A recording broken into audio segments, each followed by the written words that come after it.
You've got both of those microphones now on full volume, just put them near your mouth. Okay, well I'll speak up a little bit as well then. How's that? Well, good evening and welcome to everyone to the first in our series of leadership hustings. I'm delighted to see that we've got so many people turned out because this is such an important time for the future of our party. I'll just introduce our candidates briefly first of all. We have Tim Congdon, David Campbell-Bannerman MEP, Nigel Farage MEP and Winston McKenzie. William Dartmouth MEP has sent his apologies that he's not able to be here tonight as your local MEP. So we drew lots before the start for the order in which the candidates would speak. Each candidate will have 5 minutes to give an opening address, and then we'll go through questions that we've had from the floor already this evening. If we run out of questions, then we'll take further questions from members of the audience. So we drew lots a moment ago for the order of the speakers, and the first speaker will be Tim Congdon, the second speaker will be Winston McKenzie, third will be David Campbell-Bannerman, and fourth Nigel Farage. So I'd like to introduce first of all Tim Congdon.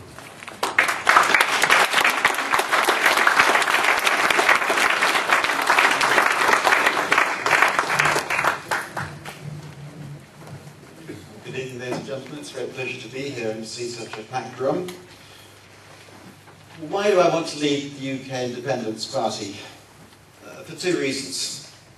The first reason is that my country, our country, has been stolen from us.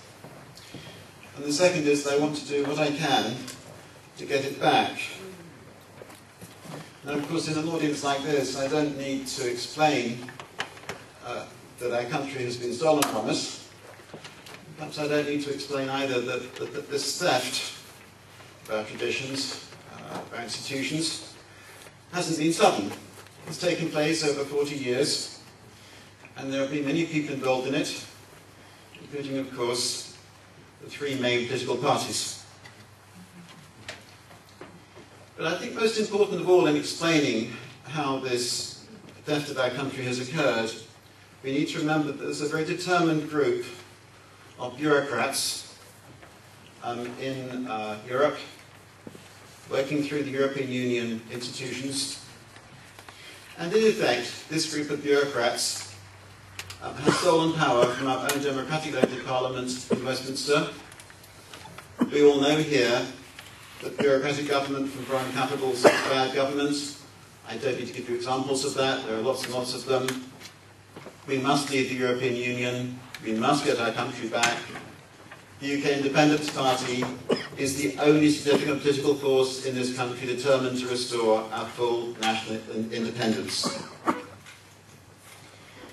And that's why I want to lead it. It would, of course, be the greatest challenge of my life, and I've been very flattered, very honoured to have that challenge. There, of course, are going to be in the next 5 years both a European election in 2014 and a general election, who knows when, probably in 2015. I want UKIP to be the largest party in the UK in the 2014 European election. We have got about 17% of the vote in both 2004 and last year, and I think it's feasible to raise that towards 25%, then allowing for the Green Party and so on. We could actually be the largest party. If I become leader, getting us the largest party in 2014 will be the central objective from day one.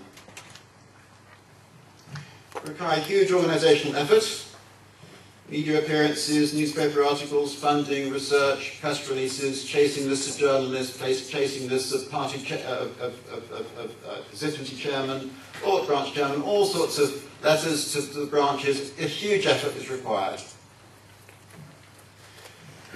Is this running UKIP in the way I've described a full-time job? No, it isn't. It's more than a full-time job. It must be done in this country. I do not want to be an MEP distracted by politicking in Brussels and Strasbourg. To help me in this job, I'll be supported by Gerard Batten as my deputy leader. As you know, Gerard secured 26% of the vote in last year's leadership election, one of the most respected and popular figures in the party. I'm very fortunate that he's joined with me in this leadership bid.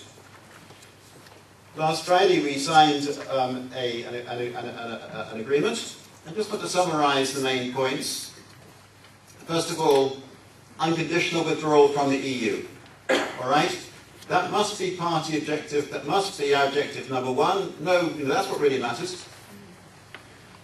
No, secondly, no secret deals.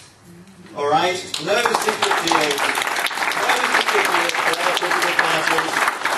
No asking candidates who've devoted a huge amount of time and effort, and sometimes a lot of money as well. No standing down for another political party. Of course, there are going to be some deals in 2014, 2015. Let's not prejudge them, and may I assure you, if I'm leader, they've got to come to me. I'm not going to go to them.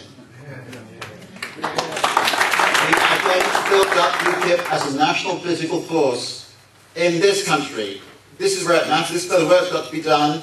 I want you to help me. It must be done here in this country. It can't be done in Brussels and Strasbourg. It must be done here. We will campaign for electoral reform, proportional representation, because of course that is what favours us, given that the first past the vote is very difficult for us to get into Westminster. We want that above all. Sorry? Some time. I'm so sorry. I haven't almost finished, so I'm just saying very quickly that I look forward to being your leader shortly, soon, and many, many thanks for coming. I'm sorry I got carried away.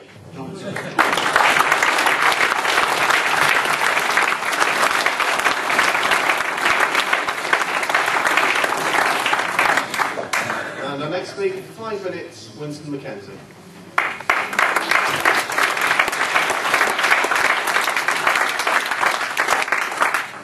Good evening, ladies and gentlemen. My name is Winston Mackenzie, and I come from a dynasty of sporting talent. I'm a sportsman. But in the last 8 to 9 years, I've been involved in politics for an awful long time, and I know what's going on. I lectured in schools, universities, across the whole of Great Britain.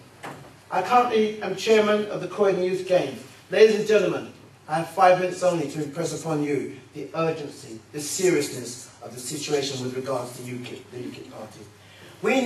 This party needs what I call an essential new direction. Ladies and gentlemen, that essential new direction is Westminster. We need to build a credible cabinet that can take on the best in the country. We've just recently elected, amongst yourselves, you've elected an NEC that has power. They've got the power, they've got the knowledge. And that knowledge needs to be supported by policy groups all over the country. There are intelligent people within this party of ours. Over the years, certain sections of the media have drip-fed the nation into believing that we are a racist party, a party full of closet racists. We have a serious problem on our hands. We can't ignore what's going on out there. We cannot ignore what's being said. Let's take into account the situation and look at it from a serious point of view. Unless we have a leader who can give that hands-on and put that hands-on energy into getting around, pressing the flesh and communicating, make that connection with people, nothing will ever happen. We can scream till we're blue in the face about the EU and what needs to be done and what doesn't need to be done. But the truth is, we have no power unless we're in Westminster pushing our EU policies to make a better life for our children. Ladies and gentlemen, it doesn't take an expert to work out where we are today. The disenfranchisement within our party is very bad. I've been across, I've been around all different areas